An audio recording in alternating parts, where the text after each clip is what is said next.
Listen. If you are an American who believes there is a God, then you probably believe that America is still the greatest nation on earth. Hopefully, you also recognize that we need a moral, spiritual revival before a political revolution can be planted in fertile soil. It just makes sense. Are you with me? Please subscribe to Daily Tea at www.dailytea.us/subscribe.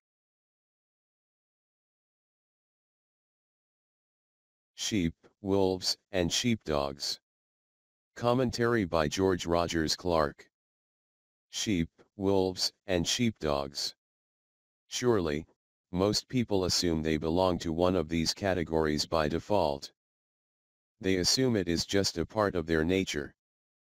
Some might think it is a circumstantial alignment. Some might believe it was simply fate. However, you have free will and can choose. Now, hold that thought. We will get back to it. You do not need to decide right now. Let's consider the categories. Sheep. The sheep are those who are the prey. They are the victims, the prey of the wolves. Wolves. The wolves are the predators. They are the aggressors who victimize the sheep. Sheepdogs. The sheepdogs are the defenders of the sheep. They are the strong, the good, and the noble who are ready and willing to fight for their own defense, and for others. Here are three scenarios presenting examples of sheep, wolves, and sheepdogs in action. Scenario 1. Unarmed citizens feel safe as they engage in their routine activities of work, shopping, traveling, attending classes, or strolling in the park. However, sometimes it happens that they are in the wrong place at the wrong time. This time it is a theater. The movie has not started. An armed aggressor appears on the scene, brandishing weapons. He intends to systematically murder as many of the defenseless sheep as possible and then go out in glory. One sheep goes down, wounded, and the wolf moves to acquire his next target. But an ex-Marine happens to be among the intended victims. He immediately pulls a large, semi-automatic pistol from under his shirt and returns fire. The bloodlust of the wolf is quenched by his own blood. His glory is never achieved. A long standoff with 100 cops never happens. His power is never shown. His trip to his paradise takes place without a video record for posterity. Scenario 2. It is 2004. A small band of Iraqi Christians has been moving from place to place, trying to stay alive. The kill squad that has been hunting them down are Iranian Islamic thugs. There are thousands like them in Iraq. They were sent to Iraq to enforce a brand of unholy justice that we cannot understand and should never allow. In this case, there are three wolves. The sheep are spotted by the pack of wolves and they are moving in for the kill.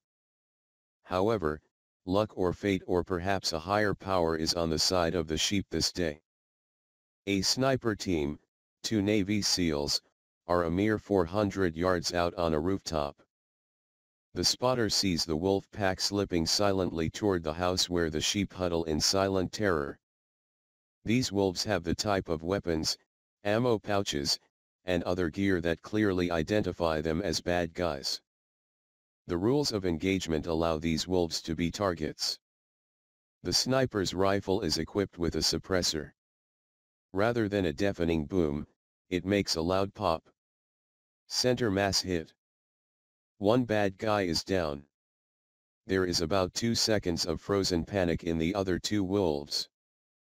Pop. Another good hit. 2 down. The spotter is now speaking to the sniper in a whisper voice, but rather excitedly. Go right, go right. He's taking off down the alley. The sniper moves a little to the right and picks up number 3 in the scope. In his panic, number 3 has made a fatal mistake.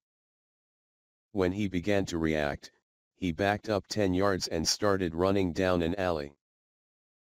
He is running in a straight line away from the shooter. He probably has pee running down his leg. There is no cover in sight. And, you guessed it, he cannot outrun the rounds from the sniper's rifle. Pop! Right between the shoulder blades. The round shatters the spine and takes out the top of the heart and the lungs. Number 3 is also down and out. It's over. A squad of Marines are called in for recon of the area and rescue of the Christians in the building. Scenario 3. It's very late at night, actually around 2 a.m. Sarah is sitting in her car, crying uncontrollably. She is so distraught that she has zero situational awareness. Tonight, her new boyfriend had insisted that they go to a club after their usual dinner and a movie. She was not a club person. He knew that. After refusing several drinks and watching him consume several, she just wanted to go home. That seemed to set him off. He seemed angry and began to badger her to try a little bit of dope. She was sternly informed that she needed to loosen up. It was clear that he was a phony and a jerk. Her patience all used up, she rose to head for the door, glad that she had driven tonight. As she took the first steps, the jerk shouted at her back. "Go on. Leave. I can do better than you." Sarah was 20.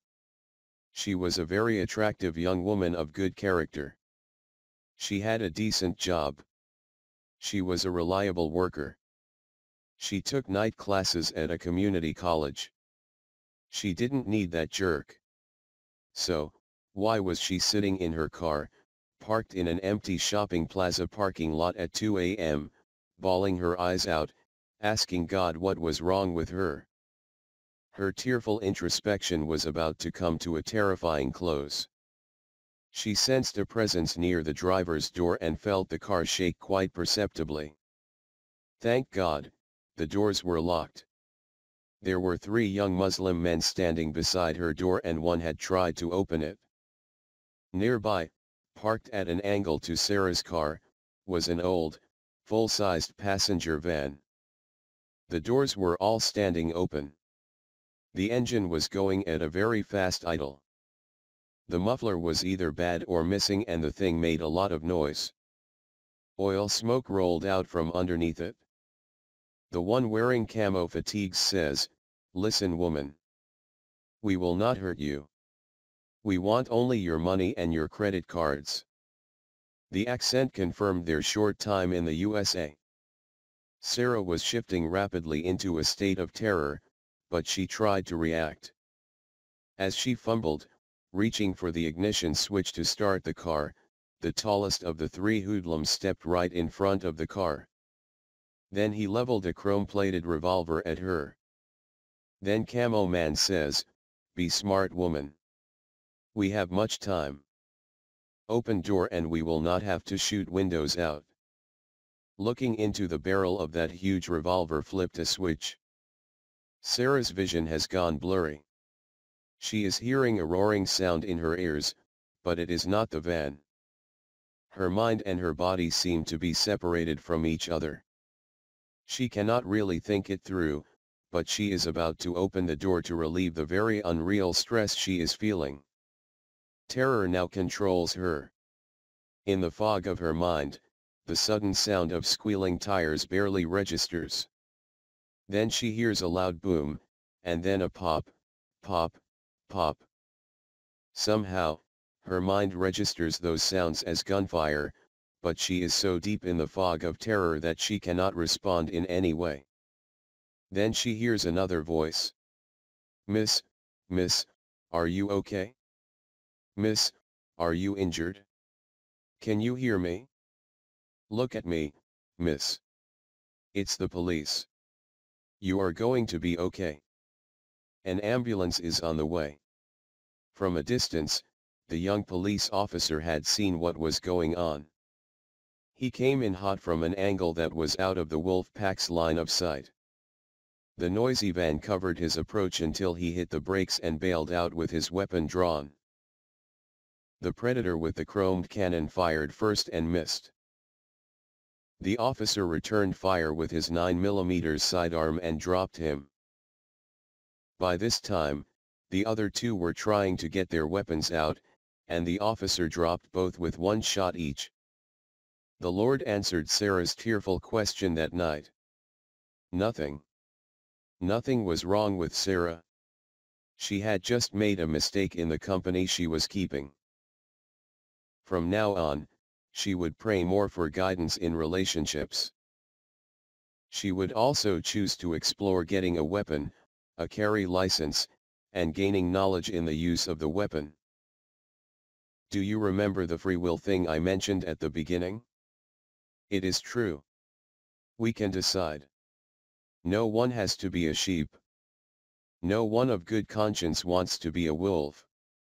No one can force you to be a sheepdog. It is your choice. You are smart and understand that being a sheepdog does not mean you have to be Rambo. It just means being prepared and willing to serve. Your choice. However, if you are a believer, remember all of Jesus' instructions to protect your family, your property, and even your neighbor, if needed. Remember especially his instruction to possess a weapon. Begin quote, Then he told them, but now whoever has a wallet must take it along, and his traveling bag, too. And the one who has no sword must sell his coat and buy one. Luke 22:36, ISV, end quote. Thank you for your time. George Rogers Clark.